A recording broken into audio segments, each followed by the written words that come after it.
What's up, everybody? 35 of the Murder Mentality. Let's just get into it. But before I do, I want to make it a habit to tell everybody, man, I love you. And I believe in you, and I know that you can win. I know that you can crawl up out of that pit that you feel like you're in, and if you're not, I know that you can work through the things that are coming. And I'm going to just start right into this real quick, guys, is that like I've been feeling super like fucking discombobulated, whatever you want to call it. Like I've been feeling super like just out of it, you know. One of my things that one of my coaches says regularly is like, if you feel off, well, what have you done to feel on lately?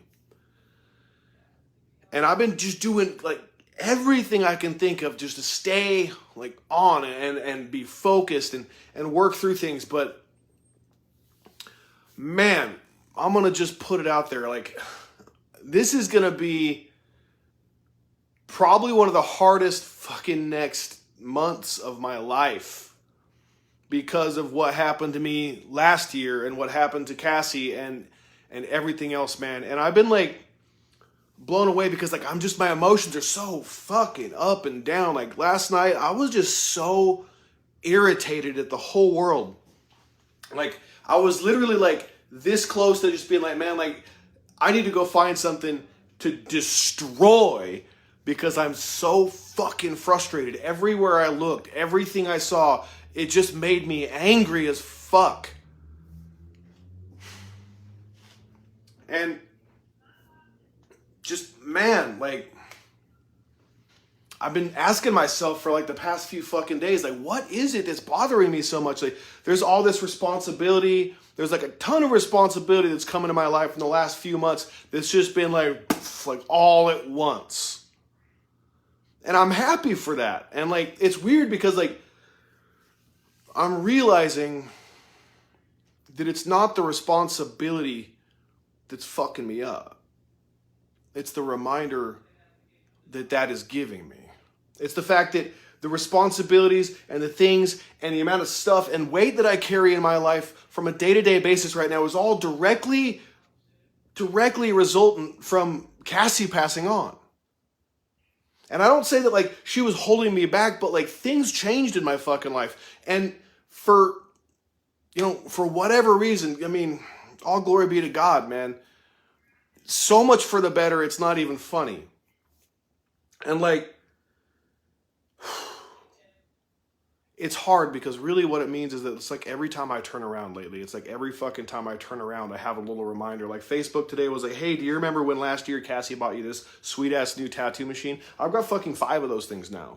Like, it's like, I don't think about it, but like every single tiny little thing that's in my life is in a direct relation in some way, shape, or form, a result of that having happened in my life changing direction massively all at once. But what it's taught me is how fucking important life is, guys. I'm gonna just get honest with y'all, man. Like, I've got this fucking pit in my heart for the past week, man. I keep doing it, because a man doesn't fucking do things whether or not he feels like doing them or not.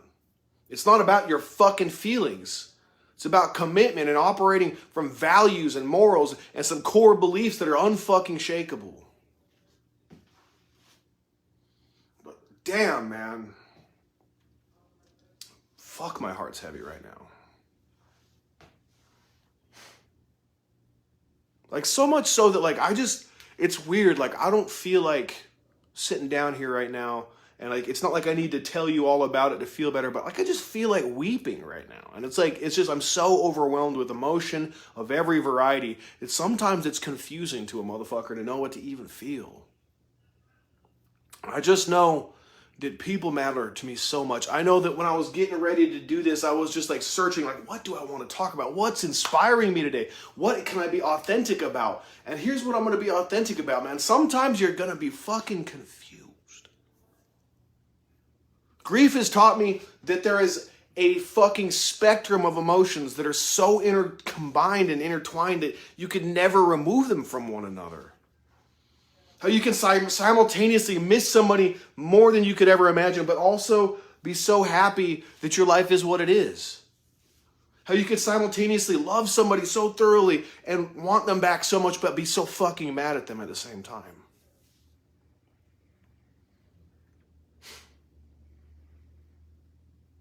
And I know that it's gonna fucking be hard some days and it's gonna be easy some days.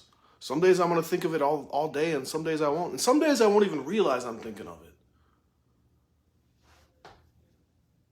But I know this, I can give these affirmations. I'm not grieving, I'm just experiencing grief. I'm not sad, I'm just experiencing sadness. I'm not frustrated, nor am I anxious or angry. I'm just experiencing those things. And even I pray that even when I'm going high and I feel amazing, and I have fucking goosebumps on my whole body again. Even when I feel like everything is perfect, to not hold on to that, to realize that it is as fleeting as everything else. This too shall pass, this too shall pass, this too shall fucking pass. That's what grieving has taught me, is that this too shall pass, the good and the bad. They shall both leave. They'll both eventually be gone. That our lives are just but a breath in the grand scheme of things. And the most important part of all of it is to have the discipline and self-love to invest in yourself so that you can bring a better you to everyone around you.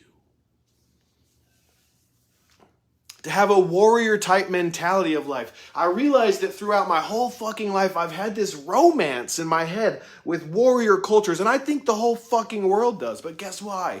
Guess why? Because those people know what fucking matters. They're not confused on what's important. They're not fucking worried about the petty ways of the world. They know what their core values are and they will not violate them for fucking anything. Literally, like, as a point of reference, like, the samurai would murder themselves if they felt like they went against their core values. It was that fucking desperately important to be on point with that. And so many of us experience these emotions, ups and downs and sides to sides, because we don't fucking live in a core value-oriented way. Death has taught me that I must decide who I want to be and choose to be that motherfucker at all times in my life. Justin motherfucking Hadlock at all times.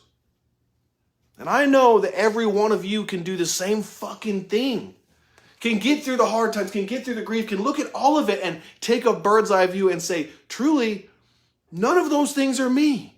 None of these emotions are me. None of these experiences are me. They've just shaped me into who the fuck I am in different types of ways. But like, it's not who the fuck I am. Again, I'm not sad. I'm not grief. I just experience those things. And fuck if it's not hard though, because I'm 100% spirit and 100% body. Both of them have massive sway on my fucking soul. And I have to appreciate that those things are going to fucking influence me. But what is not of love is not of God. What is not of love is not of God. And I literally have, for point of reference, I have Lacey's baby's dad, I don't know what I would call that, her fucking love of her life for 18 years. I've got Cassie right here, and I've got one of Lacey's best friends over here on the wall. I am so fucking intimately familiar with the grieving process at this point in time. It actually makes me sick some days. It makes me sick how fucking easily I can put a face on and just wander through the fucking day and not pretend like my fucking heart feels like a lodestone some days. But just like I said, it just feels that way. Because I'm letting fear override my fucking thoughts. When I'm sitting around feeling sad about that, it's because I'm afraid that I'll never experience something that I cared about so much ever again. The thing is I will never experience that again, and I must accept that. But something that could be as fulfilling or more. is going to come down the line. This too shall pass. This too shall pass. That's what death has taught me. That's what grieving has taught me, is everything in this world is transient. Everything will come and go. There is a season for all fucking things. There's a season for all of it. And man, I just don't feel like I could really stand in front of you guys and give these talks, these speeches, whatever the fuck you want to call it, if I didn't occasionally admit that, man, my heart gets fucked up all the way too. If I couldn't stand in front of you right now and say that legitimately, as I'm talking to you, I'm fighting through the urge to stop doing it. I'm fighting through the urge that this is what I'm saying is fucking stupid or has no value. I'm fighting through the fear that I'm just rambling and nobody cares. I'm fighting through the fact that, again, this fucking just pit in my heart lately is pushing me to not be the man who I know I fucking am. And I think that the enemy, our spiritual enemy, attacks us at our fucking weak points. And guess what your weak point is? Guess what your weak point is? It's your fucking heart. There's nothing in the world that's more vulnerable than this. But it's also the thing that can keep you from being vulnerable and become invulnerable when you put love on everything. When you stop fucking functioning in anything other than understanding love is the universal language between everything. I heard something the other day that somebody was talking about. I believe it was Alan Watts. And he described the stars and the universe and everything that we see in the sky as literally a celebration of creation by God.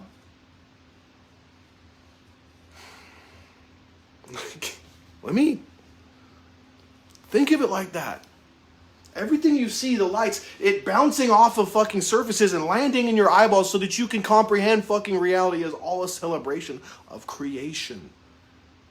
It's all God's love. None of this here that we're experiencing is disconnected from the love of God. It might be influenced by a spiritual enemy, but none of it is disconnected from the fucking spiritual creator, our very fucking blacksmith, as I said, of creation. The person, the thing that loves you more than anything.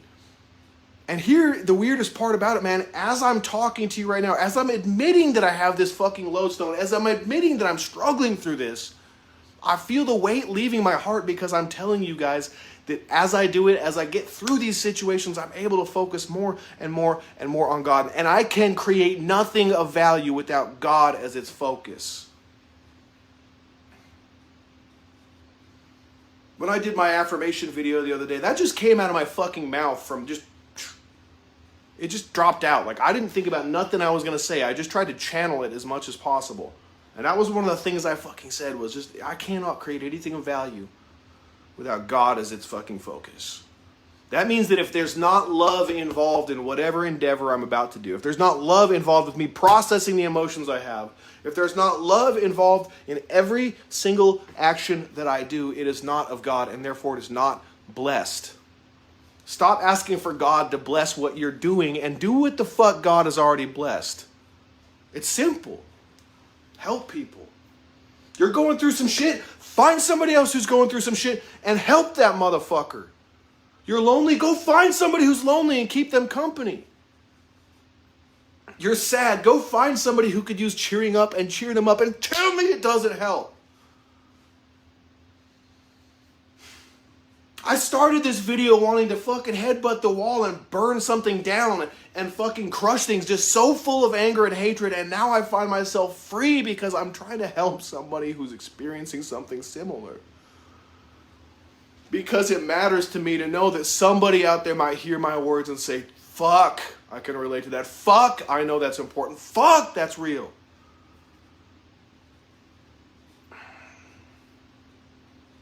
There's no greater calling. Again, yet another thing that death has taught me, yet another thing that grieving has taught me is that there's no greater calling than to fucking find the cures in my heart and give them to other people so that they can cure themselves too, so that they can learn to live with the same type of pain and the same type of difficulties. Because the fucking grief has never gotten smaller for me. I've gotten bigger. And so therefore it takes up less inside of me than what it used to. I love every fucking one of you. I love my fucking haters. I love the ops. I love all the people that are wishing on my downfall, especially y'all motherfuckers. Because y'all need it more than anybody. I love my kids. I love Lacey. I love everybody in my fucking... Everybody I come across, I try to remember that that is another person whom God lives inside of. And unless I act like that and give them the fucking love and understanding and care that they deserve, I'm acting outside the will of God. That's why it's so hard for me to watch people be like, oh, God doesn't want you to do that. Why don't you shut the fuck up about telling people what God wants from them and tell them that God loves them? They could worry about getting right with him afterwards. That's between him and them. It's between you and him how you tell other people about him, though. These are the things that grief has taught me. It's the most powerful thing that has ever happened to me. Losing Lacey, not Lacey, damn. Losing Cassie, meeting Lacey through that process, and having my life expand the way it fucking has abso-fucking-lutely changed my life in ways that I could never begin to fucking explain. I wish I could. I wish I could. I mean, let me put this into perspective too, though. Like, really, for real. This is the fucking type of love I have for my significant other. I wanted to bring her, the father of her child, to Thanksgiving dinner so that her son, Christian, could have his dad there in spirit, if nothing fucking else. People out here are fucking jealous of their fucking exes. Their fucking significant other's exes. They're jealous of the people that they used to be with. They're jealous that that person has a place in their fucking heart. But here's the deal, man. Is that ever gonna fix you? Are you ever gonna fucking fill that hole in your fucking heart by being upset that you're not something in somebody else's mind that you don't even fucking know is real or not? Just, for the love of God. God is in all of us. Love your motherfucking neighbor. And don't put any types of qualifications on that shit. Quit trying to be conditional with love. Unconditional. That doesn't mean there's not boundaries. Unconditional just means that you still love them no matter what. Even if that means that they have to leave your life. I say it before and I'll say it again. I think that you need to have so much love in your heart that you can strike down the enemy as he attacks you with love in your heart instead of hatred. So that way when he falls, the lodestone doesn't land in your heart because you will know that you did your best to be the type of person that could have avoided that. I love all of you guys. Thank you so much for watching. Appreciate you.